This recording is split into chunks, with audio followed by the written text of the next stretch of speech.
You are listening to Be the Clay, Shifting in Transition, the space where transition meets truth, comfort meets obedience, and where God molds the person you're becoming, professionally and personally, because they were not originally designed to be separate.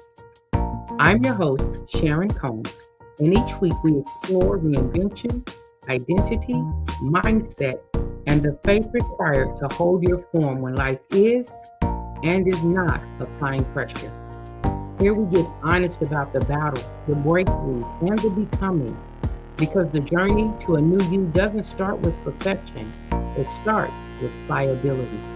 So take a breath, lean in, and let's grow, one intentional conversation at a time.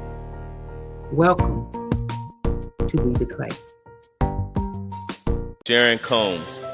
She is an experienced, passionate, and charismatic speaker. Since 2000, Sharon has been investing herself in the success of others, captivating them with humor and openness that promotes audience engagement.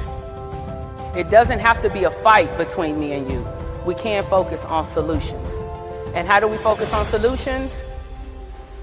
We establish common ground. The thing I want to say is if you are fortunate enough to reach Coach Shay and set some time up with her, you're going to be very lucky. We have assumptions, so many, and you have to check your assumptions because your assumptions can be the very barrier or bottleneck to us being able to work effectively together. You're going to realize your true growth potential as a leader as well. She actually presented it in a way it felt new.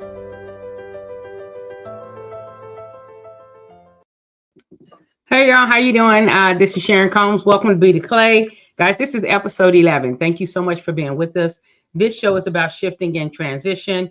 And so the thing with transition and the thing about when life is and is not applying pressure is you will have the opportunity when life is applying pressure and when life is not applying pressure to maybe move in a way that may not be in alignment with what you really want. And so we go over some of those points and we do different things. Now, this series that we're in right now, we've been looking at things that may identify whether we are wrong in the room. It's the top of the year. This is the first month of the year. And a lot of individuals take this time of the year to look at what's working, what's not working. They bring things that they want to see to the forefront. They're bringing them to the forefront. And so today we're going to look at the real ask and trusting outcomes. Some of you may be fasting during this season. Some of you may be cutting things away and really trying to double down and focus on the things you want to focus on. And so I want to go over first off the real ask. Often when we are in this time frame or in a season of time where we're looking at the things in our life, we're looking at relationships, we're looking at our financial spending, we're looking at our financial goals for the future.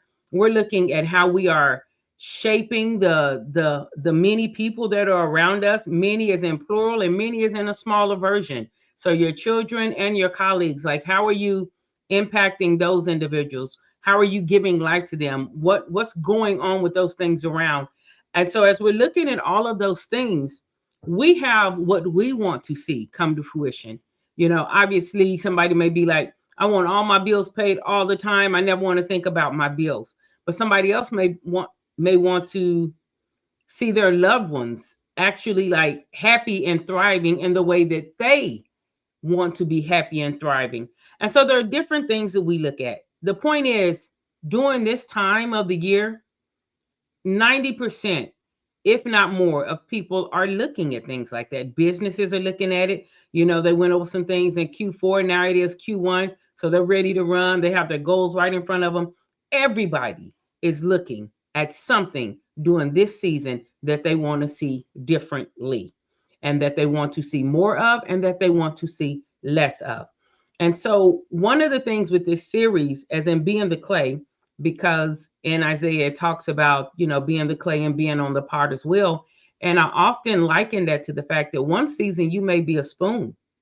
Another season you may be a bowl. The good thing about clay is if it gets enough moisture and it's on that potter's wheel and the potter is working with it, it can be reshaped into another. And if you look over the course of your life, even though your core DNA, the core fabric, the core integrity of who you are is the same, you may have had different shapes, taken on different shapes, different roles, been in different seasons of your life. And that's why we say be the clay, shifting in transition, because life is always going to have transition, because life always has change, and how we adapt to change. That's transition. And so I just want you to know during this time, if you're like, man, this is not what I thought it would be. Oh my God. Oh my God. Listen, God has not been kidnapped. He's still on the throne. The world may be loud, but he is still Lord. And this is professionally and personally. You're like, yeah, but I want some tips professionally. Hold tight, sunshine. You're going to get them. We're going to go over leadership tools and tactics.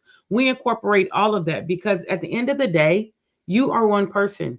You are your faith and you are your skill set. And so I don't think those things have to be separate. And when we try to separate them, that's why we can be in one place totally unhappy, depleted, drained, emotionally fatigued and stressed. And then in another place, we're like, yeah, this is life giving. I wish I could do more of this. But those things are to be together. You're all of that.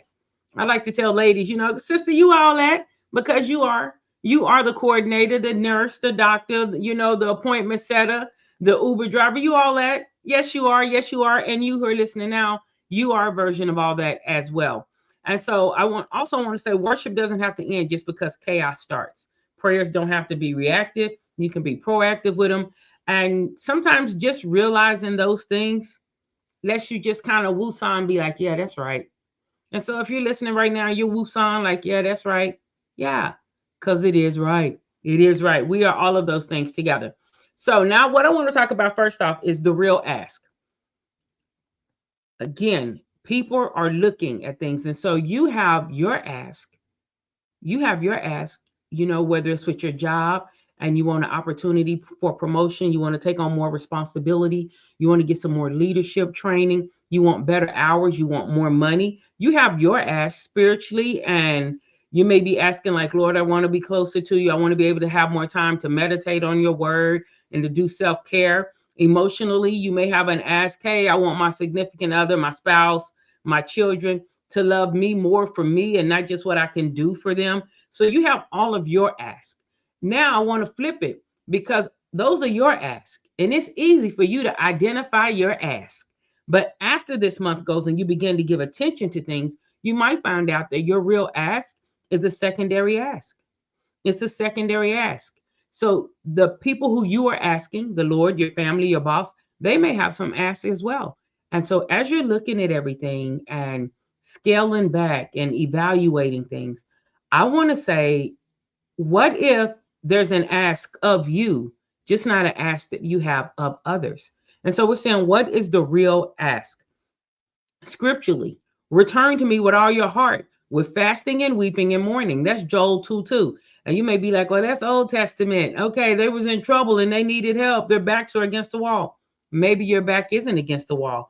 But then if you go into the New Testament, maybe things are going well. Everything is going well, but there's still an ask of you. Offer your bodies as a living sacrifice and be transformed by the renewing of your mind. I'll let that stay there. I'll let that stay there because as you are looking at everything, I guarantee you're seeing some things that need to be replaced.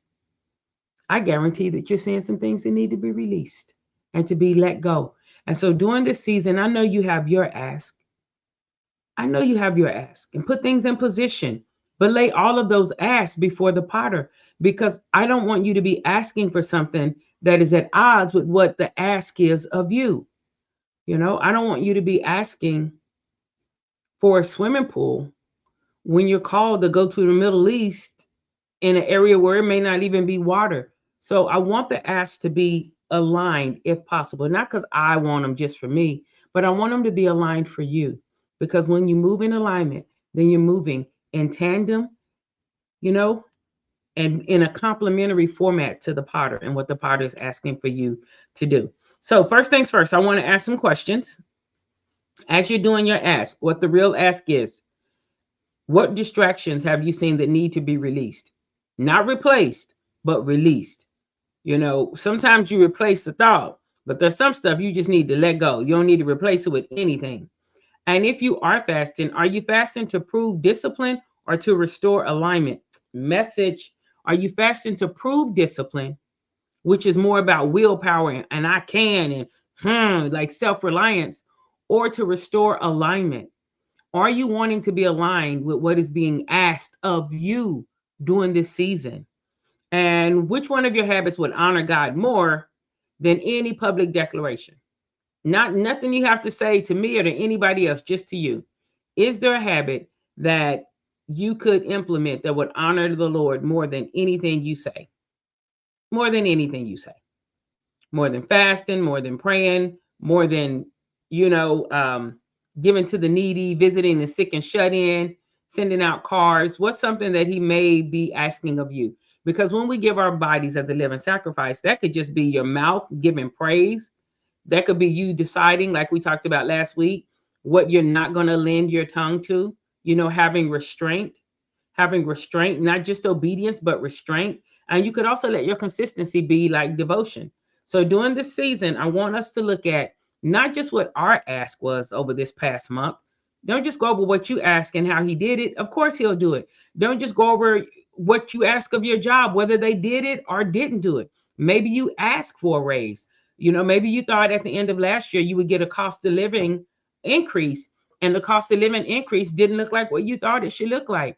And so then that takes us to, okay, what about when you're asked and what's being asked of you don't culminate like in the same thing. They don't create the same shape. Then what we have to look at there is, are we trusting the outcomes? Are we trusting the outcomes? There have been times in my life when I was like, oh, this is going to be amazing. It's going to be absolutely amazing.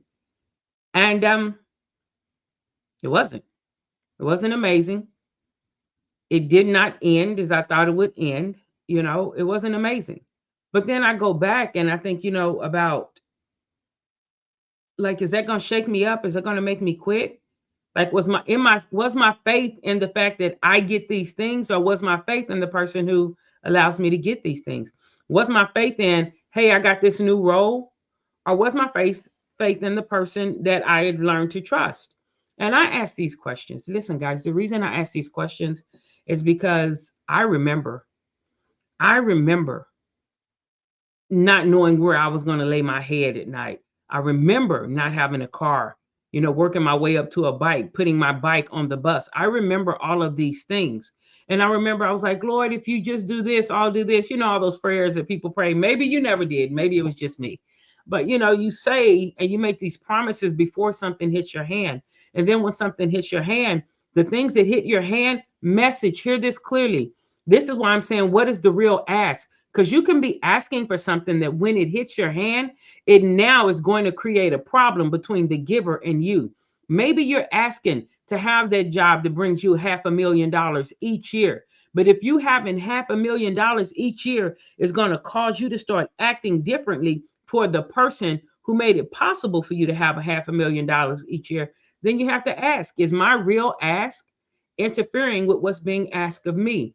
And has me getting what I wanted mean that I no, Jesus, that I no longer want the giver?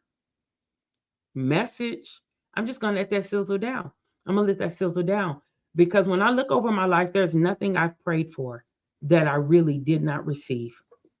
Now, I'm not saying a question I asked like, oh, he's cute, that type of thing. But I mean something I was just like, Lord, such and such. I've always received it. I have always received everything I have asked for in that manner. And there have been times I received something and I believe in my believer that my knower that I received that because I asked for it so sincerely. But you know what? Some things I received, they expose some stuff. All things work to the good. They really do. And sometimes the good is not the outcome I want in my flesh, but it is definitely the outcome that I needed, because it will show you. The stuff will show you. Okay, so I digress. Let me bring it back over here to trusting the outcomes. And one of the things it says, the king's heart is in the hand of the Lord, and he directs it like a water course wherever he pleases. I like like a water course. So it's flowing. Even if a rock is in the way, water's going to go around the rock. A rock cannot stop water. Water is going to flow. So if you are the clay, stay wet, stay moist, like a water course. That's why sometimes when I see things, even it could be things political, it could be things corporately, it could be something, just a culture and a business that I'm like, I don't really like, the aspirational vision and the visions that are in place day to day, they don't seem to align. Or you don't like something that your upline says. Maybe your manager it's just not what you want. Your manager could just not be right, y'all. That's a fact of life. Your manager could not be right. I do you a disservice to tell you all managers should be. People can be in position and not have the ethical, the integrity, sometimes not even the skill set to be in that role. It happens all of the time, all the time. And your manager may not be right. But the king's heart is still in God's hand.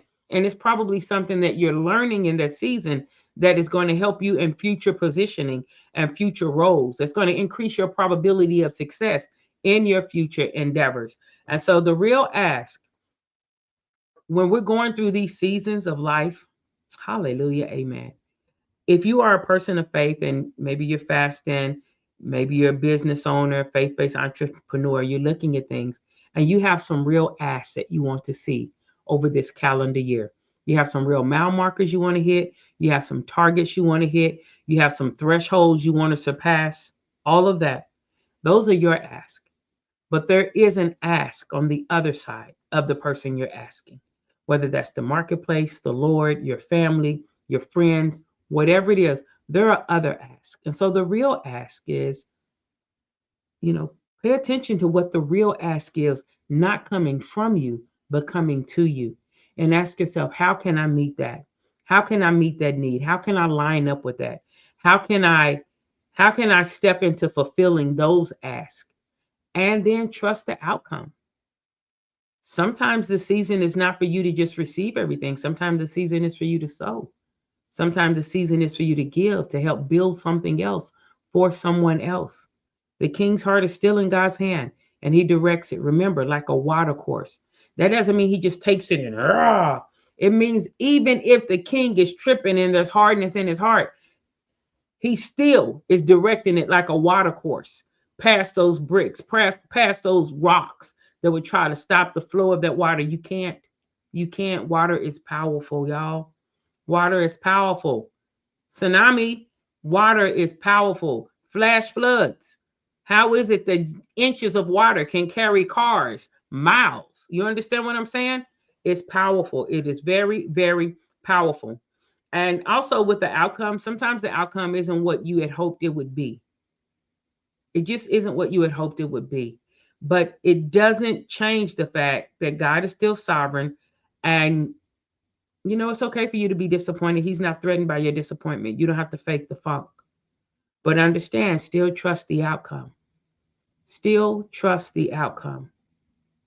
I know you wanted it right now. I know you want it next week. I know you wanted it last week. I know. But if it doesn't come, still trust the outcome. Trust the process. Because if you are the clay and you are pliable to the potter, you will be A-OK. You will be all right. And so as we're coming to the end of this month, this calendar month, probably about 2 weeks ago, all of the New Year's resolutions started really being tested and shaken. After the novelty of something is worn off, you get into the work mode. You get into where people are not clapping for you as much. The first week, the gyms are always packed. People are selling workout packages. All of that's going on, and it shoots up. It shoots up. I know about before COVID, definitely. Within the month of January, gyms made almost 60% or more of their revenue. Wait, that may be wrong. It may be 50%. 50% or more of their revenue because everybody was flying to the gym. And then by like January 11th to January 13th, those resolutions are out of the way. We're not wanting to get up at 5 a.m. anymore. People don't want to do that anymore. Now that they're a little tired. What do you mean? The novelty has worn off. And so all I'm saying is trust the outcome. We're toward the end of the month. Some of you may still be fasting. Some of you have probably finished the fast. Here in America, people typically do like a 21-day fast, whether they start immediately on the first or whether they start within the first couple of weeks. But they take those 21 days and they put things before themselves and the Lord for the goals. And during their time, I know that you're going to have real ask. And I bless what the Holy Spirit's doing in you. I bless those things that you are asking for the betterment of you, your career, your family, your loved ones, your community, your city, all of that. But I also bless what's being asked of you. Because when you answer that ask, when you answer that ask, that call, that thing, I think I'm supposed to maybe do a small group, or I think I'm supposed to kind of help my neighbor with her garden. You know what I'm saying? Or maybe take her to the grocery store once a week. When you answer those asks, what happens is you begin to line up with what you've been called to do, what's been called in you, and it's better. It's better, guys. You like, I don't know. I'm telling you, it's better. His ways are better. His thoughts are higher. His ways are higher. And I just wanted to share those things with you and ask yourself, here's some questions for you to reflect on as we begin to go into this upcoming month, which is a short month. So please hold on to the Lord, because in February, you know what happens? Many people in America are going to receive credit card bills from all the spending they've done over Thanksgiving and Christmas. I ain't going to hold you to it, but I'm telling the truth. You know that is factual, and it's a short month. So get those funds together, baby, because the 28th and the 23rd is coming. Now, what I would like for you to think about this week, as we're getting ready to go into that month, as you're coming through, what the real ask is. Have you slint? Maybe you had 10 asks from you. Now you're down to your top 3. What are the top 3 asks that are coming to you, and where are they coming from? Can you fulfill them? And if you can, the next question is, will you fulfill them? Sometimes it's not a can question. Sometimes we can do something, but will we? So can you fulfill them, and will you fulfill them? The next thing is, I want you to think about where you may have placed some emotional weight on your outcome instead of obedience. Like, is there something in you that's like, I didn't get what I wanted, so now you don't want to be fully obedient? You didn't get an ask that you thought you were supposed to get, so now you don't want to take your neighbor to the grocery store? What's going on with that? Say what? Say what? Say who? Say who? No, no, no, no, no, no. Also, and have you allowed disappointment to quietly reshape your trust? This is bigger than just how I asked it. Have you allowed disappointment, the disappointments of life, the disappointments in your relationship, disappointments maybe with your spouse or with your children, to reshape your trust in the Most High? Like, have you taken I don't want to say autonomy and agency, because He has given those to you, but have you taken direction back from Him? You don't like how He's driving the ship, so now you're going to do it. You're going to say what your career is. You're going to say how you want things to be. You're going to say, no, it can't disrupt my peace. If it's disrupting my peace, then I'm having no parts of it. That sounds good in the natural, but His ways are higher than our ways. And my peace won't guard my heart and my mind. My peace may have me cut some people off, but it doesn't mean my heart and my mind are going to be guarded. His peace guards my heart and my mind. The peace of God guards the heart and mind.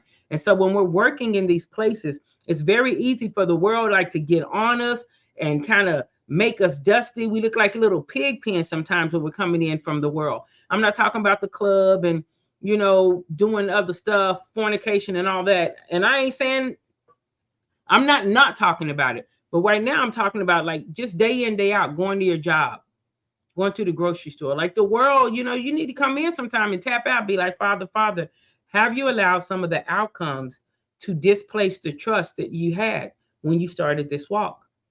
I ask these questions because, I talk to my colleagues, I talk to my small group, I talk to my students, I talk to my mentors, I talk to other believers, I talk to other professionals, and what we see is that life be lifing. And sometimes that life tries to speak better than the life.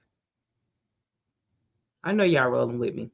And last question there is, what would it look like to honor God even if you don't like the result? Gratitude over grievance, so to speak. Gratitude over grievance. I'm gonna still be grateful, even though I don't like how this worked out. Even though I don't like what they saying. I don't like the fact that I don't get to have my leg back. I don't like some of this stuff, Lord. But still, God is a good God, and He's a faithful God. And again, guys, I hope that this week has been really good. I hope you've been able to figure out if you are wrong in the room. As we come to a close of this series of being wrong in the room, it doesn't mean that you're in the wrong room. It means you could be wrong in the room.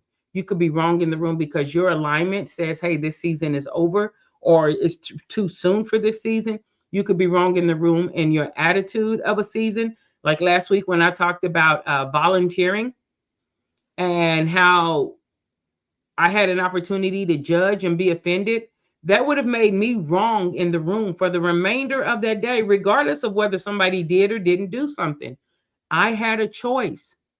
I had a choice, and it is the little foxes, guys, that spoil the vine. If you've been fasting, more than likely some little foxes have been exposed because you're like, oh, I didn't know that that was like that. Yeah, it's the little foxes that spoil the vine. The big stuff is easy to see coming. The big stuff is easy to be like, oh, man, but it's the little stuff. It's the little stuff. It's the little foxes that can spoil the vine. So y'all be safe and God bless. I hope that you're able to trust those outcomes. In those outcomes, you may see some thought patterns in your life that are not supporting the outcomes you want to see. If that's the case, again, I encourage you, think on purpose. Grab this Think on Purpose book. It has a workbook that comes with it. You can get the transformation bundle. It'll change your life. It'll change your life, and it can change your thoughts.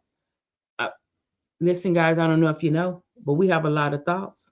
We have tens and tens and tens of thousands of thoughts every day, some 70 or 90. Do you know over 80% of those are negative? And of those thoughts, we're going to have a large portion. Over half of them will be the same ones tomorrow. The ones we have today, we had yesterday. And if you don't know that, awareness drives behavior. If you don't know that, then you won't take the thoughts captive. And maybe you don't go to Sunday school, or you don't go to church, or you haven't read that in the book about taking the thoughts captive. You will not identify thoughts that will then become words, that will then become actions, that will then become habits, that will then become the things that drive your life.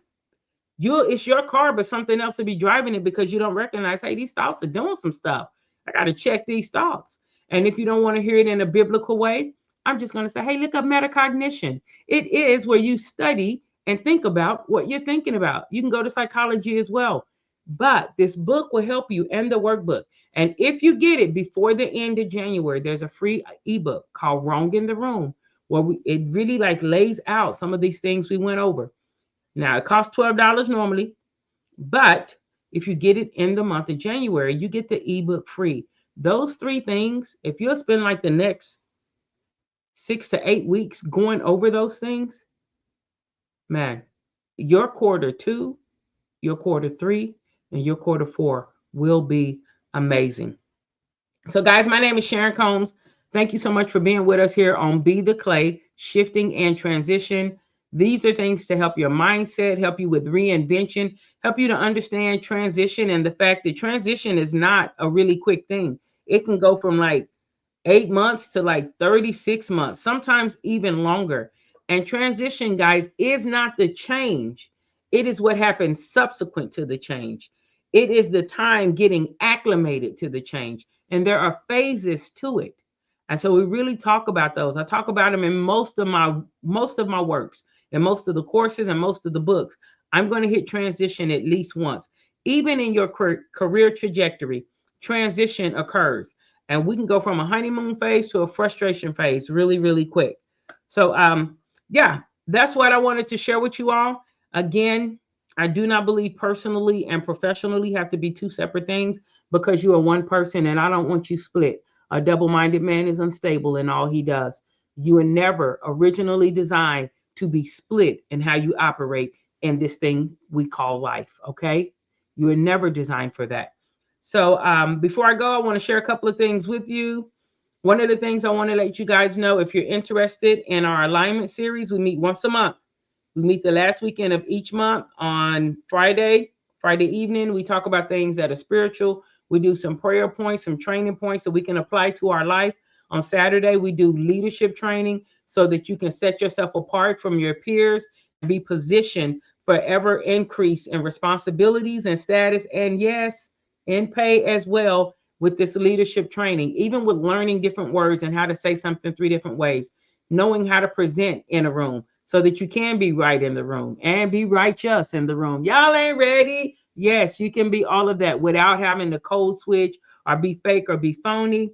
And so if you are interested in that, by all means, just put alignment in the comments and someone will reach out to you, or you can find me on LinkedIn, or you can just find me on LinkedIn. If not, you can go to our app here, pushapp.sharoncombs.com. As part of the ecosystem framework, you can go there. There are many ways you can let us know, and we'll get everything to you that you need to have. And so I do want to let you guys know about the wrong in the room, though. Okay, one sec. Have you ever been in a room where everyone agreed and something in you said, this isn't right? Not loud, not emotional, just clear. Wrong in the Room is for professional women and faith-based entrepreneurs who lead with integrity in systems that don't always reward it. It's about discernment, decision-making, silence, courage, and faith without spectacle. If you've ever felt early instead of wrong, anchored instead of popular, this book will put language to what you already know. It's priced at $12, intentionally accessible, because it's not an ending. It's a doorway into deeper thinking, clearer leadership, and the work we do inside the ecosystem and be the clay. You don't need hype, you need clarity. Hey, if you believe that leadership is more than titles and prayer is more than words, this invitation is for you. The Alignment Prayer and Leadership Training is a private virtual experience for leaders, professionals, and purpose-driven individuals who understand this truth. Prayer and leadership are not separate lanes. They work together. No matter your role, influence, or level of visibility, if you make decisions, manage people, carry vision, or carry responsibility, alignment matters. This training will help you increase discernment and bring inner life into alignment with how we lead publicly, how you lead publicly. If this sounds like something that you're interested in, join us, because vision is non-negotiable and misalignment is costly. This isn't about performative spirituality, it's intentional prayer, grounded leadership, real alignment. If you're ready to lead with clarity, humility, and conviction, this is your room, and we would love to have you. Hey, so thank you again so much for being with me. I would like to take just a moment to let you know how you can help support the Be the Clay Shifting and Transition podcast. In the corner, you'll see a QR code. That QR code simply stands for Give from the Heart. What that means is if you would like to support this, you would like to support what it is we're saying, the people we're reaching, the free leadership training, the free prayer training, some of the free trainings and courses that we give out, more than anything, share the video. If something resonated with you, or if this touched something in you and you like nodded like, yep, yes, that's right, yes, share this video so that it can encourage and inspire someone else also. Another thing you can do is hit that QR code. And when you hit that QR code, any gift, just give from your heart, whether it's $2, $20, $200, or $2 million. We really appreciate your support. We appreciate you sharing the video. I appreciate your support. I appreciate you sharing the video. And I hope that we will continue to be able to bring things that let us know we're not designed to live in a divided state. It's division. We're not designed to live in that divided state. All right, guys? The potter knows what he's doing. Trust the potter. I guarantee you, if you think back over something and you're a person of faith, you're like, I kind of got off there. And his ways were better. They still are better. And so again, thank you so much for watching Be the Clay. My name is Sharon Combs. Please connect with me on LinkedIn. And thank you for your support. Have an amazing day. And we will see you next week. Same time, same place. You have to work with other people. And sometimes you don't want to. Sometimes they are in your face. God, I'm talking to myself too. But you still have to work with that person. So you have to lean over the shoulder and see what the result is that you want. You have to be the adult and you have to let it go, because I can't run a race carrying your bags, my bags, and everybody else's bags. am Dr. Kathy Martin, and I am living proof that LaSharon Combs, Coach Shay, and UCDI leadership processes and strategic avenues work.